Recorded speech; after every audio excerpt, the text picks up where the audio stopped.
Hello everyone, this is part 15 of What If Naruto Was Trained by Black Zetsu, and I hope you guys enjoy this video and to like, to subscribe, to share, and check out the playlist, to see more comment down below. Now let's start the intro. They call me a god. They call me a god. They call me a god. Join my membership, the perks are great. It's in the description. So what's changed? Naruto shot Ino a proud grin, hands laced behind his head as he walked backwards through the lamp-lit streets. I made Jonin. Got to beat up Sasuke to do it, too. Wow. He hummed a little in self-satisfaction. Felt pretty good. I can only imagine. You're not upset, are you? About what? You beating Sasuke? She scoffed. I haven't been interested in him for a long time now. Thought you would have figured that out already. He shrugged. Just checking. So, are you going to tell me where we're going? Nope. Truth be told, Naruto only had the vaguest of ideas as to what he was doing. Dating had been the furthest thing from his mind for a long time now, and trying to jump back into that mindset was difficult, to say the least. His plan, if it could be called that, was to do something simple yet meaningful. Whether or not Ino appreciated it was entirely up in the air, but if nothing came of it, at least he could say he'd ventured out of his comfort zone and at least tried. Ino rolled her eyes at him, though there was a slight quirk to her lips that belied her amusement. Fine, be like that. Naruto grinned a little in response before turning around and continuing their walk, allowing a comfortable silence to fall between them.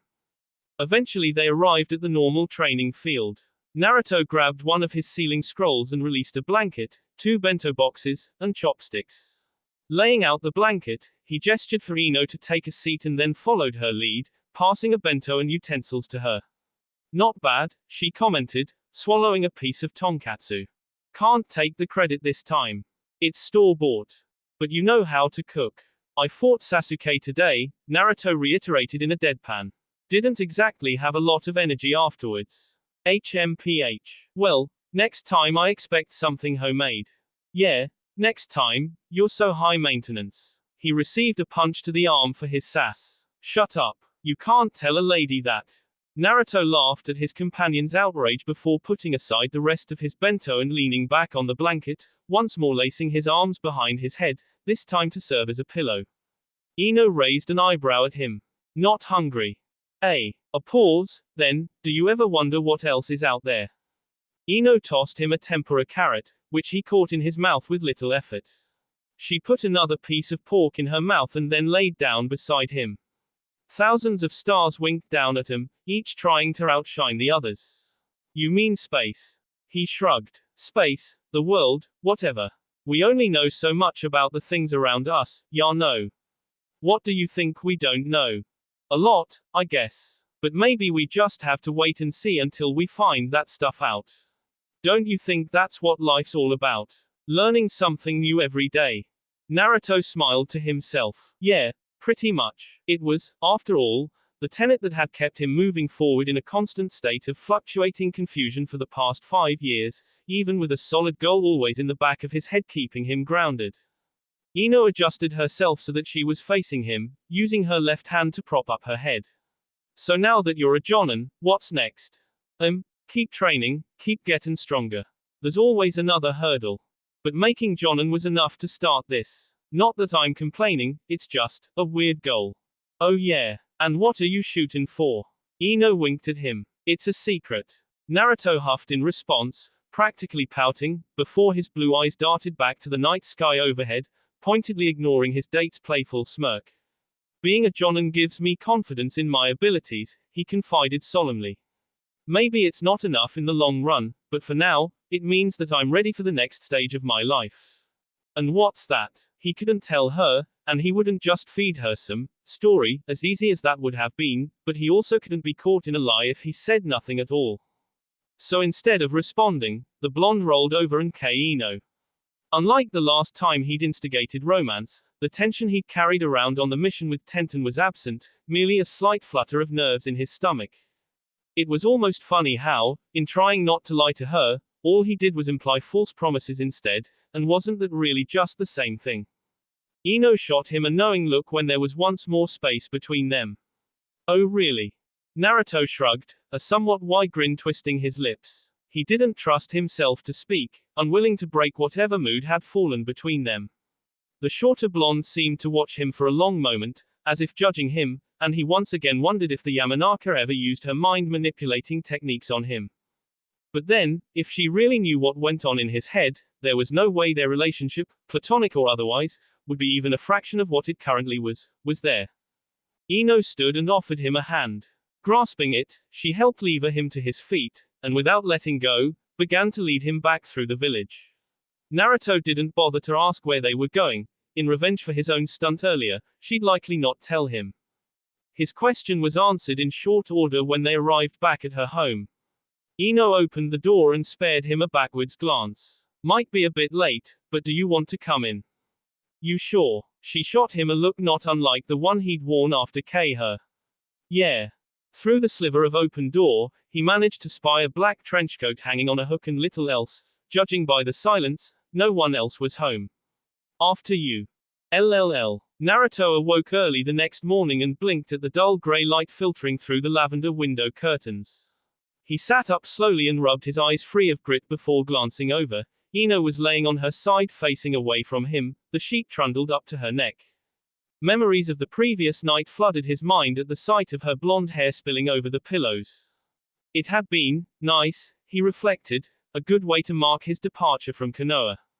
As much as he hated to admit it, and as nightmare-inducing as that conversation had been, Zetsu had been right. All things should be experienced at least once. Naruto couldn't really remember the last time he'd simply let himself go and just enjoyed the moment. Maybe when he and Tenten had been in the land of hot water, but even then there'd been a sense of urgency to their romance, a restriction put in place by their actual mission. Here he'd been free to simply feel and do. No plans, no contingencies, no ulterior motives, just impulse. To that end, he was grateful, though perhaps amazed was a better word, as he honestly wasn't sure how she'd been convinced to go so far, that she'd even be amenable to the idea. Ever since meeting Zetsu, and especially as he'd grown older and more jaded in his way of thinking, he'd noticed that finding meaning in things that actually appealed to his warped sense of philosophy had become progressively more difficult. To have partaken in something that was purely about the moment, without questioning the how or why or what, it had been a nice change of pace. Blue eyes trailed over Ino's sleeping form once more. Out of all the people in Konoha, the Yamanaka was the one person he was most sad to leave behind. Despite his friendship with Tenten and camaraderie with both Shikamaru and Choji, it was Ino he had originally chosen to befriend, and Ino who complimented him best. I'll miss you, Ino, he admitted quietly, voice still coarse and thick with sleep. He wasn't worried about waking her. Ino was a notoriously deep sleeper, and constantly defended her habit by claiming that that was how she stayed so beautiful. As if to prove the point, she mumbled something incoherent and turned so that she was facing him, the sheet falling slightly to reveal her pale collarbone. Emboldened by his confession, the blonde continued talking, his voice gradually losing its sleepy gruffness and becoming soft. I've learned a lot since meeting Zetsu. He has very specific opinions on, well, everything, I guess, but he also taught me how to think for myself. Hey, that was probably a mistake. I started actually paying attention to how people treated me, what they were saying, how the world worked. The world's not as nice a place as Konoha wants us to believe. We're supposed to believe that protecting the Wall of Fire and our comrades is the most important thing, but it all seems so pointless, doesn't it? Why should I die for someone who doesn't even like me? Maybe if it was someone I liked, he trailed off, briefly recalling the way he protected his bedmate from the attacking Otonin, but then shook his head to prevent the thought from gaining traction. He'd come this far, there was no point in deviating from his plan now. Firmly, almost as if to reassure himself, he continued, people should be able to take care of themselves, and if not, maybe they deserve whatever they get. Naruto paused and looked at the ceiling, as if hearing for the first time the words exiting his mouth. Huh, that sounded like something Black Zetsu would say. It's weird that we became friends, isn't it, since we don't really believe in the same things. But maybe Konoha brainwashed you, kinda like Zetsu brainwashed me. Who knows where I'd be if he hadn't found me. Maybe we could've. He returned his gaze to Ino, pointedly ignoring once again the implications of what he was saying. there would likely always be a part of him that contradicted himself, simply because that's how Zetsu had taught him to think. But I'm glad that we became friends. I think having you around kept me from becoming too dark, almost like a conscience. I could do what I thought was right, and not just blindly follow whatever I was told. And that's why I have to leave. He was whispering at this point, divulging a secret he'd only told 2 other people. I've found my own path, and I need to follow it. I don't think you'll understand. Actually, you'll probably be mad when you find out, he corrected, but that's okay. Everything'll be okay, he murmured, as if to reassure himself of that fact. So thanks, for everything.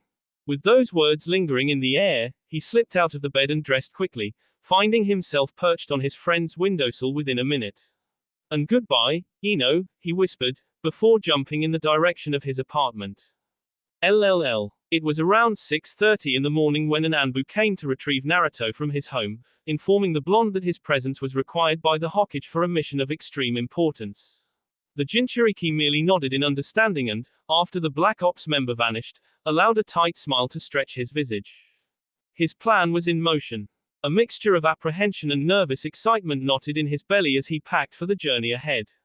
When his ceiling scrolls were filled and his arsenal stocked, he left his apartment and shut the door behind him, not even sparing it a backwards glance. When he arrived at his teacher's office, Jiraiya was standing in front of the giant window that overlooked the hidden leaf, hands clasped behind his back and gaze aimed at the Hokage monument. Naruto took a seat as the Sannin's secretary left, waiting for the man to speak. Do you know Sabaku no Gaara? He finally asked. Yeah, we are. Met in the Chunin exams, Naruto admitted. Why? The white-haired man turned to look at him. We just received a missive from Suna. He's gone rogue, killed the sentries on duty who tried to stop him and just disappeared into the desert. The Kazekage wants our help in bringing him back. Why don't they bring him back themselves? Fear. For one, Jiraiya replied. From everything I've heard, most of Suna is still scared of him from his younger days, and his growth since then hasn't done anything to quell that fear. And second, do you remember what I told you about jinchuriki? In any of the other villages, you'd have been raised as a weapon and little more. The blonde nodded. Yeah. Jiraiya returned his gaze to the village sprawled out below him. You've never seen a jinchuriki in action, but they're terrifying. Especially if they have access to the biju inside them. I've seen platoons of elite shinobi go up against them and fall like genin. It takes someone with cage-level abilities to stand up to a jinchuriki, and even that's not a sure thing depending on the jinchuriki skills. I don't know about the current Kazekage, but I probably could. Maybe Tsunade, if she ever decided to get back onto the battlefield. But aside from an S-class shinobi, the only thing that can stand up to a jinchuriki is another jinchuriki. He turned away from the window and finally took a seat in his chair, and in the moments it took him to do that, Naruto wondered, but didn't ask, when Jiraiya had witnessed a jinchuriki fight. That's why I need you to go out, find Gaara, and bring him back to Suna, alive. Jiraiya let out a long breath and reluctantly said, I'm not gonna lie, Naruto, this is extremely dangerous, and I'd go myself if I could, but Konoha still needs its Hokage, and I can't go traipsing all about the land of wind or wherever the hell in the elemental nations Gaara is now on such short notice. Neither can the Kazekage, which is why she asked for our help. And unfortunately, since my first choice is currently unavailable, you're the only one I trust to stand a chance. First choice. Naruto pondered. Welcome to your first S-rank mission as a Jonin, kid. And since I don't trust that things won't get rough, you're on your own. There's no telling how he'll react when you run into him, but I'm betting it won't be good. He gave the blonde a strained smirk. Not exactly the mission I would have picked to throw you into the fire with, but beggars can't be choosers. As it is, Gaara has at least a 12-hour lead on you, and it'll take 2 days to reach the border of the Land of Wind, so pack whatever else you need and head out ASAP. And Naruto, he added as his student headed for the door, good luck, and be safe. Naruto sketched a hasty bow to his teacher before turning away, the shadow of a grin flitting across his lips that reflected the tumultuous mixture of excitement and anxiety still boiling in his gut. Will do, Jiraiya-sensei. LLL. The Land of Wind lay before him in all its expansive glory, an endless plain of golden yellow. It was a barren sea of sand, with only the sporadic saguaro standing tall in the distance, their rigid forms appearing wavy and distorted in the heat. Wind carried floating silica particles past his field of vision, making the desert appear hazy and even more unwelcoming. Even using the Shinra Bansho and Midori Shioku within the well-vegetated lands of fire and rivers to travel quickly and quietly, it had still taken 18 hours to reach the Land of Wind's border. Now that he'd arrived at his destination, though, he was starting to wonder if carrying through with his end of the bargain was really the best idea. It had been a long time since he'd proposed his young, almost haphazard, plan to Gaara, and at the time, it had been a desperate, likely to be rejected, effort to keep the status quo. But the Sand Jinchuriki had agreed to his terms, belatedly, and in the middle of an invasion, though he supposed beggars couldn't be choosers, and in return, his own freedom had been aided by the redhead's defection. His main hesitance lay in the fact that Gaara, known for his manipulation of sand, was surrounded by desert, where plant life was minimal and the attack prevention technique was more likely to get him killed than protect him if he overused it. Then again, he'd beaten Sasuke while handicapped, who was to say he couldn't do it again? Why's he just standing there? Scared, probably. Naruto sighed, an exhausted, almost exasperated sound. Zetsu. Well, I appreciate the favor, at least. You should, Black Zetsu growled. Do you have any idea how difficult it is to get to Suna for us? There are so little plants, White Zetsu complained. And your friend is so mean. He tried to kill us. Not my friend, the blonde pointed out tiredly, but yeah, I get it. Been there, done that. Think I should keep my end of the deal. Does it matter what our answer is? No, came the wry response, just curious. Honor is a rare trait among shinobi. That goes doubly so for Nukanen. It really just depends on what kind of person you wanna be. What kind of person I wanna be, like that's not a loaded statement. As if he hadn't already made that decision when he put his plan into motion and left Konoha. But that was arguably the past, a life he was leaving behind, even if it had only truly culminated 2 days ago.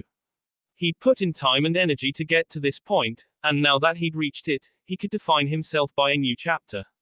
Now was finally the time to determine who he wanted to be, to begin living the life of a person free of everyone else's demands. He let out a sigh of resignation, though it was offset by a self-satisfied, almost amused smirk. Let's do this. White Zetsu's half-mouth seemed to mirror his own expression. Your friend is 5 miles northwest of here. He's really patient. Gaara had been waiting for this moment for almost 5 years, yet Naruto doubted anyone would use the word patient to describe the redhead.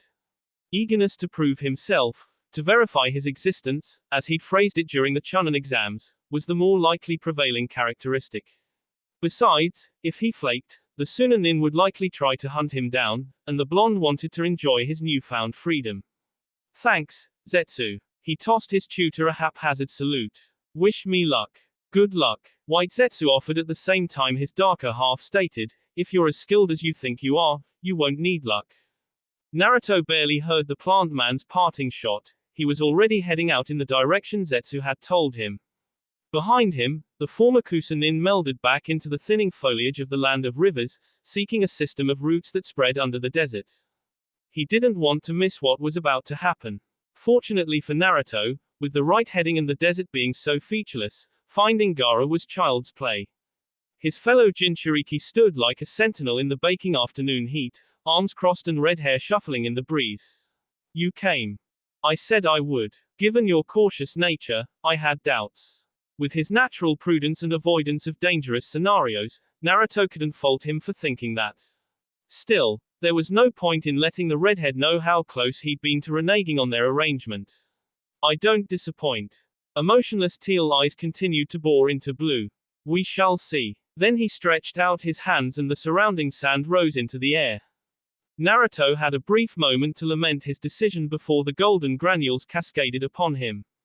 He instinctively melded through the desert and burrowed away as the wave converged on his location. Don't think you can hide from me, Uzumaki Naruto. Gaara threatened, voice's pitch rising from its usual monotone. In this land, I know your every move. Sabaku Taiso. The blonde finished surfacing from the earth. He'd started when the other Jinchuriki had said there was no hiding, not trusting that to be a bluff, just in time for the sand beneath his feet to shift.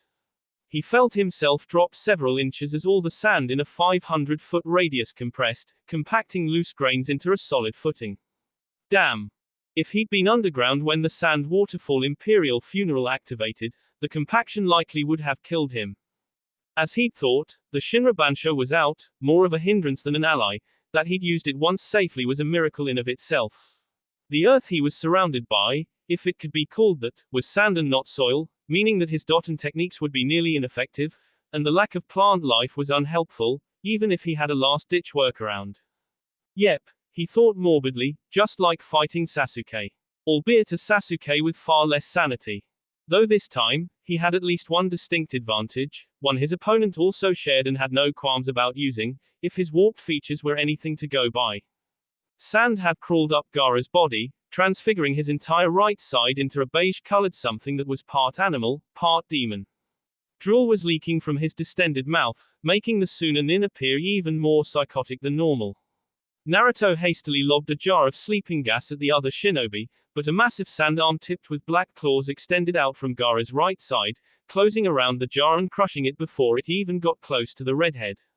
Well, wish I could say I was surprised. He withdrew a small scroll from his pocket, offering up Silent Grodd to Tenten as he unraveled it and applied chakra. A dozen more jars burst forth, angling towards the other jinchuriki. The demonic arm came up again, but this time Gaara growled, Renden Tsunoshiga, and large blobs of sand shot out from the palm, impacting the projectiles and shattering them. Naruto dodged the opposing projectiles, eyes narrowed as pale yellow gas diffused across the battlefield, dissipating into the wind. Do not take me for a fool, Naruto. I won't fall for the same trick twice. Now he even sounds like Sasuke, scowled the blonde as Gaara's deformed mouth opened wide. Futon, Mugen Sajin, Daitopper. Futon, Daitopper. Naruto's great breakthrough met Gaara's infinite sand cloud variant and created a massive bluster that sent sand particles flying everywhere. The blonde used his arm to shield his eyes from the airborne particulates, his shirt practically threatening to tear itself from his body. Shit, he's really going all out. With his eyes averted to the ground, Naruto saw strands of sand twirl around his feet and start to climb up his legs. He bent down and placed his hands upon the silica, summoning wind chakra to his palms and blowing away the grasping tendrils. When he looked up again, Gaara's appearance had changed once more. Sand had consumed his entire body, creating a beige-colored skin with dark, disconnected, vein-like markings. Sharp teeth were bared in an animalistic smile, and between the pointed ears and a tail as long as his body, he looked as demonic as Naruto imagined the sealed Ichibi to be. Sabaku Ro. Great arcs of sand rose up from beneath Naruto and converged into a giant spherical prison. The blonde quickly tried to use the attack prevention technique, a desperate effort as darkness encompassed his sight, but much like how he hadn't been able to beat Zetsu's chakra, he also couldn't phase through the copious amounts of demonic chakra Gaara had placed in the desert. Bastard forced my hand. The sphere condensed upon itself with the intention of crushing the Konoha nin within, but instead exploded into granules of sand. Wind buffeted the Ichibi Jinchuriki as his sand-binding prison was demolished from the inside, a foul chakra tinting the zephyr. Naruto landed on the scorching sand on all fours, a cloud of bubbling reddish-orange chakra surrounding him, two tails of the Kyuubi's power whipped frantically from the base of his spine. The remnants of the wind release, wind sphere technique that had burst his imprisonment dissipated into the surrounding desert. Across from him, Gaara let out a piercing cackle. Finally, let us see what a true battle of monsters looks like. Yusa Bakuryu. Naruto watched as 100-foot waves of sand rose up, barreled towards him, and threatened to crush him beneath their bulk. He opened his mouth and roared, expelling a powerful wall of wind that crashed against the incoming quicksand waterfall flow. The waves crested and exploded, showering the area with silica particles. Amidst the sand shower, Gaara's maniacal laughter could be heard clearly. Yes, yes, yes. This is the fight I have sought, the one that will prove my existence. Mother wishes to taste your blood, Naruto. Tanuki Neri no Jutsu.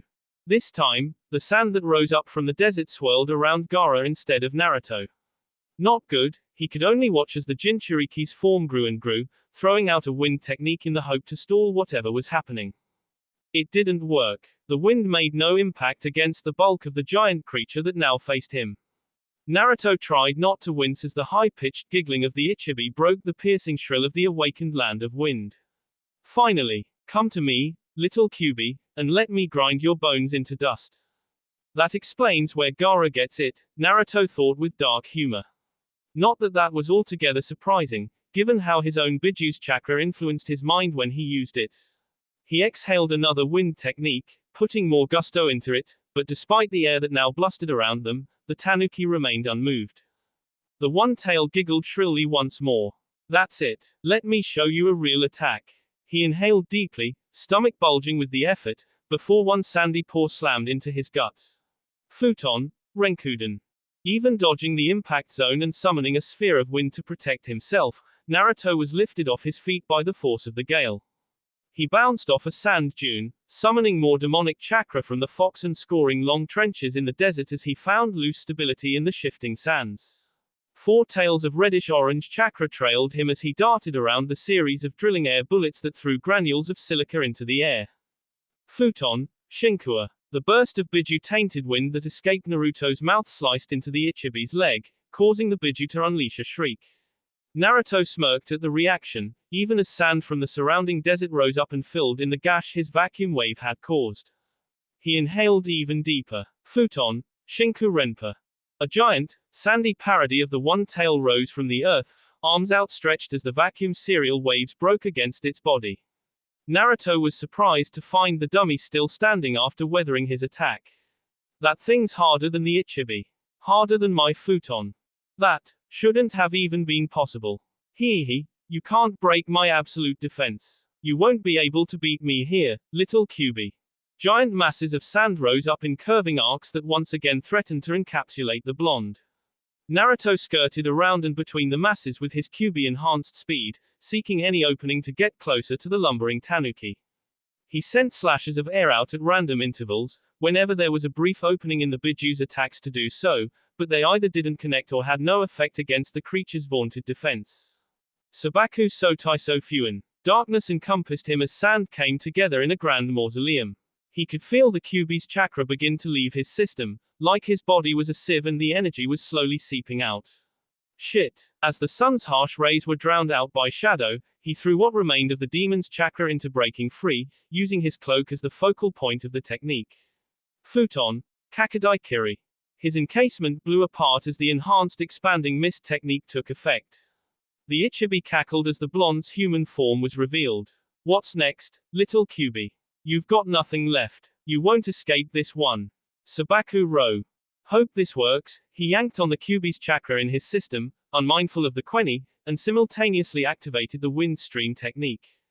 The boost of demonic chakra sent him catapulting into the air beyond where he'd expected, high above the sand-binding prison, his body morphing in the process. By the time he hit the apex of his flight several hundred feet above the Ichibi, his form was a mesh of scarlet and black, with 6 tails protruding from his back and a vulpine skeleton serving as a sort of faux armor. Between the whisperings of the 9 tails in his head and the influence of the fox's negative emotions, Naruto barely possessed the wherewithal to unleash a second wind stream technique, rocketing himself towards the top of the one tail's head. The Ichibi looked up at him, his long tail curled over Gaara protectively, and expelled a breath of wind at the transformed jinchuriki. Naruto, or the Kyuubi, it was getting harder to tell as the seconds ticked by, manipulated the air flowing around him, sluicing through the Bijuu's attack and then the tip of the tail that was the creature's namesake. The one tail screeched in pain as the former leaf shinobi crated right next to where Gaara's slumped form stuck out of the tanuki's forehead like a giant zit. His 6 tails came together and slammed into the redhead with tremendous force. Naruto used all his willpower to forcefully clamp down on the influx of Biju chakra in his system as Gaara's body popped free from the Ichibi, the redhead's teal eyes flying open in surprise. Amidst the one tail's high-pitched wailing, the blonde's vulpine skeleton disintegrated and his humanity returned, his skin appearing raw and sunburned. It was a testament to Gaara's strength, or perhaps it was the Ichibi, or even both, that he'd been forced to go into what Jiraiya had taken to referring to as the version 2 jinchuriki form. Even with the mantra of emotional apathy, it was beyond difficult to retain a semblance of humanity when enshrouded by as much of the Kyuubi's chakra as the 6-tailed state took. He could only handle that much chakra for a dozen seconds or so, and even utilizing so much of it took far too much of his energy. But in a fight between Jinchuriki, and Jiraiya's warning now seemed especially poignant, it had been a necessity. Which, if Naruto thought about it, was probably part of what the Kyuubi had planned on when he bargained for little more than to keep the seal loose. Naruto managed to land with a greater semblance of grace than he'd expected on a dune that had only moments before comprised some part of the one-tail's body, repressing a wince and a yell as his aching body screamed in agony. He could feel his body's epidermis regrowing, covering the sensitive layer of cells that was currently baking under the sun's warmth. Almost 100 feet away lay Gaara. Naruto made his way over to his fellow Jinchuriki, finding the redhead staring up at the cloudless sky with a vacant look in his teal eyes, his skin cracked and breaking like the shell of an egg. If you're going to kill me, intoned the Suna Nin, do it. You wanna die. Gaara turned towards the blonde with an almost robotic motion. I underestimated the monster within you. My reason for existing has been nullified. What other purpose do I now have other than to reinforce yours? Naruto crouched down so that blue eyes met teal, even as the newly knit skin around his legs protested the action. I only kill to survive. Being alive is enough for my life to have meaning, because what do other people matter? Gaara blinked once, twice, his face a blank slate as to his thoughts. It reminded Naruto of nights spent talking to the emotionless redhead back in Konoha, trying to convince him not to go through with the Hidden Sands invasion and unsure if he was actually making an impact. The Jinchuriki's sanity and logic seemed to wax and wane randomly, making it impossible to read him. Finally, Gaara turned away. His arm twitched, and Naruto's gaze immediately flickered to it, wary of tricks, but the Suna Nin merely laid his palm flat against the desert. Someone is coming. How do you? I can sense people through the sand. Duh. That explained how he could track him through the attack prevention technique. There are two people. One has a chakra level not dissimilar to the Kazekige's. The other is strange. He sounded confused as Gaara had ever come across, anyway. I can only sense that he has a larger than average mass. Crap, the Kyuubi was almost done healing his body, and how ironic, that the fox was both the cause and relief of his pain, but Naruto didn't want to run across a person who could be compared to a cage even on his best day, let alone after fighting another Jinchuriki. At least, and the thought was almost painful, considering that he was trying to prove his independence, not while he was alone. Need your help. How long, till? Soon. Now that he was looking more carefully, Naruto could see tiny granules of sand rising up from the desert and filling in the cracks in Gaara's skin. You are not seeking escape. Would it help? I need another minute. You won't have that long. Naruto could feel a knot of tension growing in his belly as his body finished its recovery. Gaara was sitting up now, making to stand as two figures appeared on the horizon, one of average height, the other squat and bulky. The blonde stood carefully, wary of stressing his new skin, blue eyes narrowing as dozens of fluttering objects approached the Jinchuriki pair. White and shaped into butterflies, they appeared innocuous enough, but Naruto wasn't one to take chances when circumstances pointed to them being anything but. Futon, a rashinome.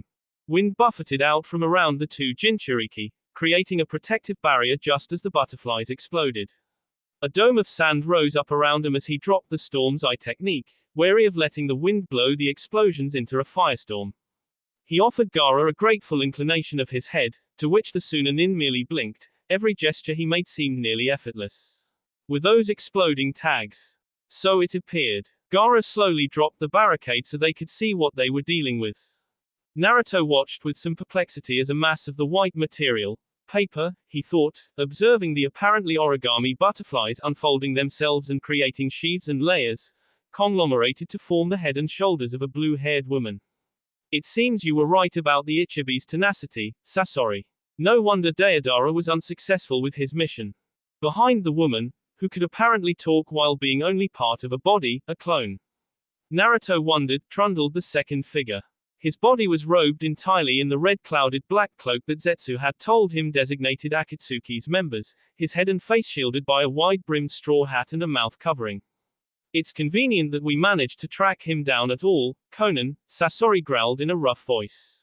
Something in the back of his uniform shifted from side to side. Your network is impressive, complimented the blue-haired woman in a flat voice not unlike Gaara's. Strangely, the spike of fear that Naruto expected he'd feel at being confronted by Akatsuki was absent. Maybe it was that he'd been recognized by the leaf as a jonin, or that he'd beaten Gaara and the demon he contained, or even both, but regardless, some of his young, arguably naive, confidence was beginning to flow through his veins. He spared his fellow jinchuriki a sideways glance. It was interesting that Akatsuki either only recognized or sought Gaara, but facing their main adversary gave the pair strong motivation to work together. Besides, without knowing their abilities, Naruto was loath to make a move that would leave him vulnerable and the redhead in Akatsuki's clutches. A series of paper birds dove towards them, and Naruto jumped away as Gaara raised a wall of sand the projectiles exploded against. The blonde unsheathed his hunting knives and raised them in a defensive position, unsure what to expect. More paper, this time shaped like miniature planes, dove through the ensuing smoke and exploded, fully splitting the jinchuriki apart. So much for working together. Now airborne, Naruto barely managed to bring his knives together to block what was revealed to be a sharp-tipped metal tail from stabbing him. Sasori seemed to be glaring up at him from the ground, the metal links and ball bearings comprising his extra appendage stretching impossibly far. Impressive, he growled, but you're only delaying the inevitable. The tail thrust forward again just as Naruto landed, and the blonde instinctively shoved chakra into the ground and melded through it before he was hit. Tunneling through the sand with the attack prevention technique, he surfaced where he'd last seen the Akatsuki member and slashed out, catching nothing but air. Instead, a black canister with stud-like protrusions exploded, releasing a cloud of green gas as the protrusions opened to reveal innumerable senbon. Naruto had inhaled upon surfacing, cursing himself as he coughed on the toxic smoke, but he immediately returned to the safety of the desert underground, a couple of senbon scoring marks along his face, hitting his shoulders, and plinking off his forehead protector. The tail, senbon, poisons, he's a distance fighter, like me. That worked for him. Naruto knew exactly what his own weaknesses were, so fighting against Sasori shouldn't be all that different. When he surfaced this time, a zephyr began to form with him at the epicenter. Senbon were deflected by the brewing storm, and Naruto breathed a dokugiri into the raging winds before letting them disperse into billowing clouds of white manchineel gas. He could make out Sasori's position not far from his own, and watched as the poison washed over the Akatsuki shinobi's bulky form. Taking advantage of the man's momentary blindness, he lobbed a couple of jarred knockout gases at his enemy. The metal tail whipped up and smashed the jars to pieces before they ever reached Sasori. Blue eyes went wide. What? No one was immune to the manchineel gas, even he sickbed to the powerful irritant, despite training his body to become impervious to his remaining arsenal of deadly toxins. There was simply no way a human could simply ignore the effects of the blinding vapor, unless... Sasori seemed to be staring at him with an intense expression. It's aggravating that you're still standing. My poison should have knocked you out. I suppose I'll have to try something a bit more effective. The black cloak shredded as the bulky man's tail ripped through it, revealing an orange mask that covered the entirety of Sasori's back like a perverse turtle shell, its open mouth serving as the outlet for the extra appendage. The mask flipped up 90 degrees, and a smaller figure in Akatsuki's uniform hopped out. Short and possessed of mousy scarlet hair, he looked more like a teenager than the intimidating adult Naruto had expected comprised Akatsuki. Sasori let out a small sigh. I hadn't expected to have to use him here, he noted, voice soft and disdainful, but at least I'm not caught as unaware as Deidara. He held out a scroll with the kanji for 3 on it and unsealed its contents in a puff of smoke. Let's see how you fare against my favorite, The clacking of wooden joints made its way to Naruto's ears as the smoke cleared to reveal a dark-haired figure wearing a ruffled brown cloak. Between the bulky form he'd originally associated with Sasori and this new revelation, the blonde's suspicion was confirmed. He's not human, or at least, he can protect his human body using puppets. It was the same trick that had caused Tenten to lose in the Chunin exams, and the same logic that made fighting against inhuman opponents so difficult. But Sasori wasn't Kankuro, and Naruto wasn't Tenten. He had far more tricks up his sleeves than the bun-haired girl had years ago, and Sasori had now revealed his true form. The puppet soared towards him with arms extended, numerous blades glinting in the desert sunlight. Naruto sank back into the ground. Thus far, Sasori hadn't displayed any abilities that would enable him or his puppets to reach into the earth, meaning the previously dangerous sand was now his greatest ally. Sadly, without the vegetation of the Land of Fire, he was still blind underground, but at least he could come up with a strategy. If you think you can hide from me, you're sadly mistaken. It was amazing how well Sasori's apathetic alto carried through the scattered silica. Naruto swiftly tunneled away from where he'd been attacked above ground, wary of whatever tricks the puppeteer hadn't revealed. Satetsu Kaiho. A spike of something hard and gritty ripped through the blonde's right leg and left shoulder.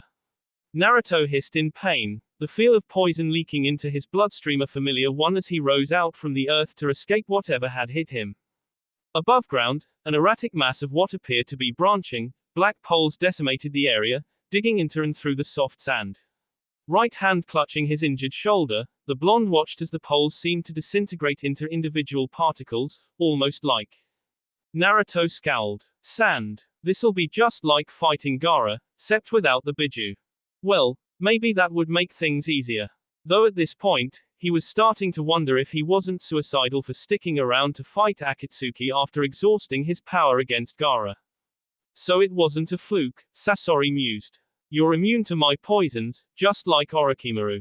Your jinchuriki power, perhaps. Naruto's grip against his shoulder tightened, blood dribbling between his fingers. With that statement, it didn't seem as if he would be allowed to escape even if he wanted to. Guess I can't convince you you're wrong. He speaks, mocked the puppeteer. And here I was beginning to think you were mute. Not that it matters all that much. The black sand finished coalescing into a large pyramid and rectangular prism. Satetsu Keshu. The two geometric shapes plummeted towards him, and Naruto jumped backwards to avoid being crushed. Once again, he'd been foiled in utilizing the Shinra Bansho, too blind and vulnerable while underground to rely on it.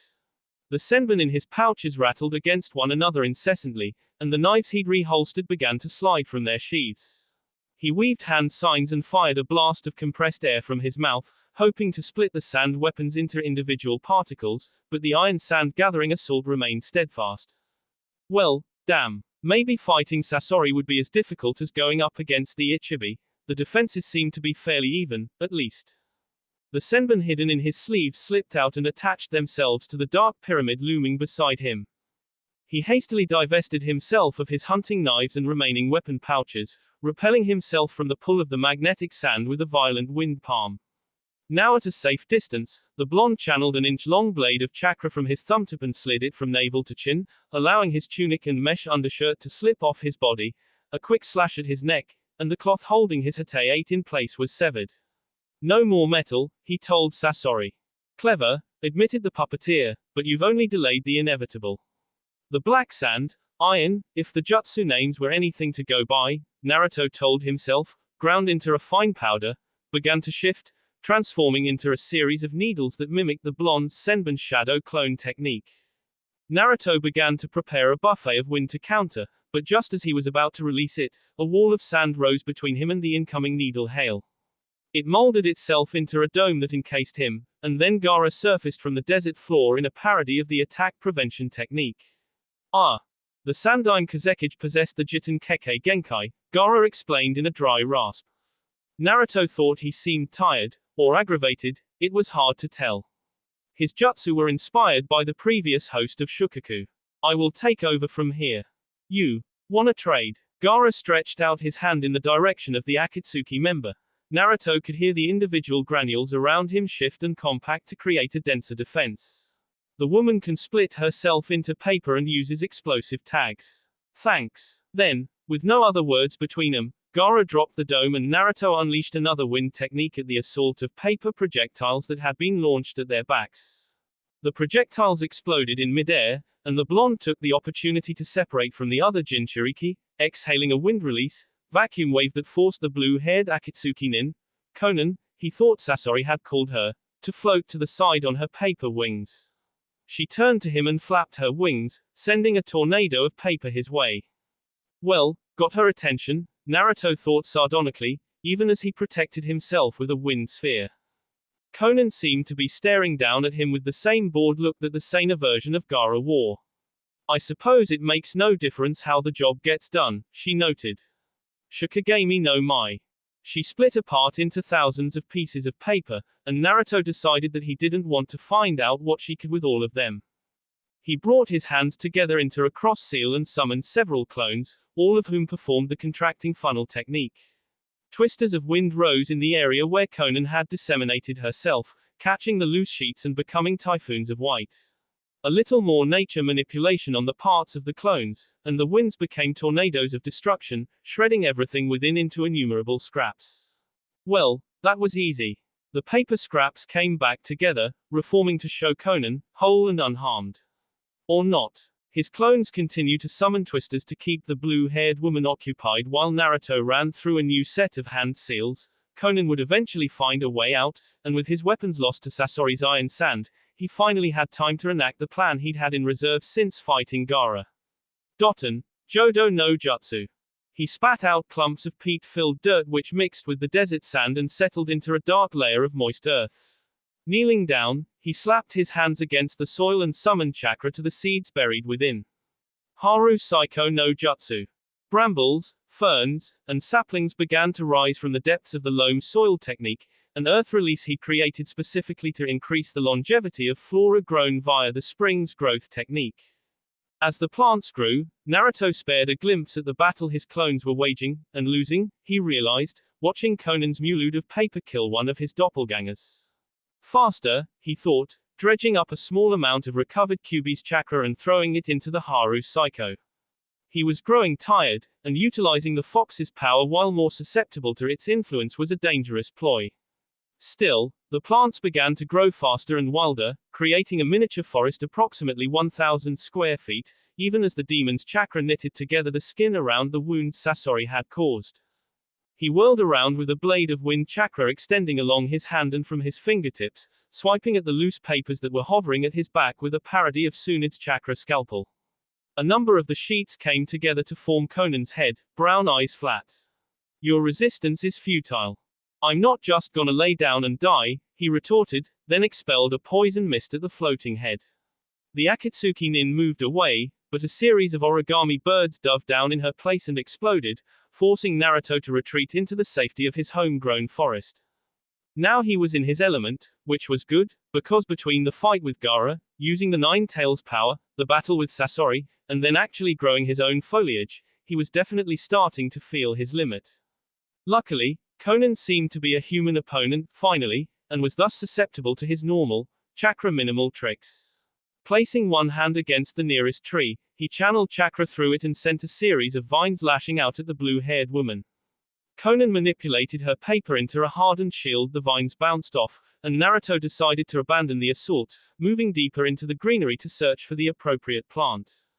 He summoned another shadow clone to watch his back, maintaining contact with the foliage around him to keep up the green sight technique and prevent any unfortunate surprises. A flash of white caught his eye, and Naruto threw his chakra into a conifer, sending a hail of pine needles in the direction of the paper butterfly. One pierced the origami creation through its thorax, pinning it as neatly against a tree trunk as an entomologist would a real one to corkboard. Naruto wished he could do the same to Conan, whose paper manipulation was proving surprisingly diverse and effective. He could see how Gaara, whose attacks were based around encasing and crushing, would have difficulty beating her. The whooshing sound of displaced air caught his attention, followed immediately by the buzzing of a circular paper construct soaring through the greenery, toppling small trees and shredding broadleaf plants.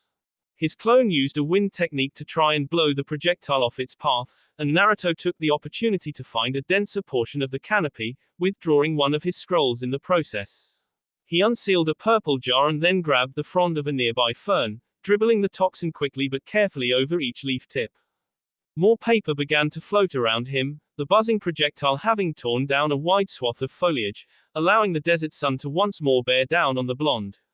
He waved the frond at a dense collection of paper, leaves hardened to resemble steel detaching and piercing the white sheets. The few pieces of paper struck by the fern's leaves flopped over where they were pinned to tree trunks, no longer mobile. It worked. The paper converged together into Conan's expressionless visage. A small patch of the black cloak over her arm was missing, and she turned brown eyes to it, frowning slightly. You are becoming a nuisance. I try. He slashed across with the frond once again, sending another hail of poisoned leaves at the Akatsuki member. Conan fluttered apart, allowing the sharpened greenery to rustle harmlessly through her body.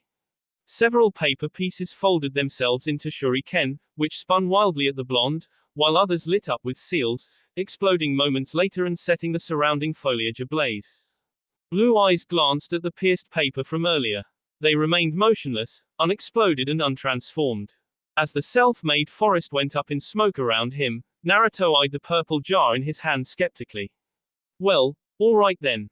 He brought the jar's opening to his mouth and emptied its contents, tossing the empty container at the returning paper buzzsaw out of spite.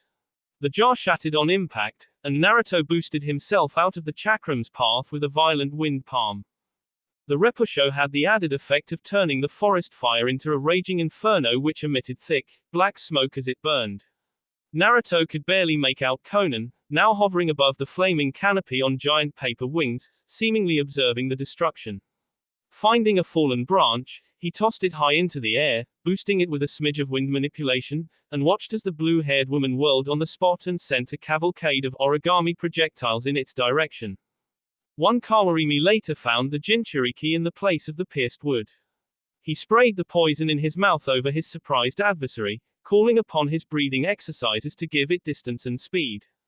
Conan's paper wings fluttered away aimlessly, her brown eyes widening in shock as she began to lose allude. Naruto descended mere feet behind her, a blade of wind chakra extending from his fingertips.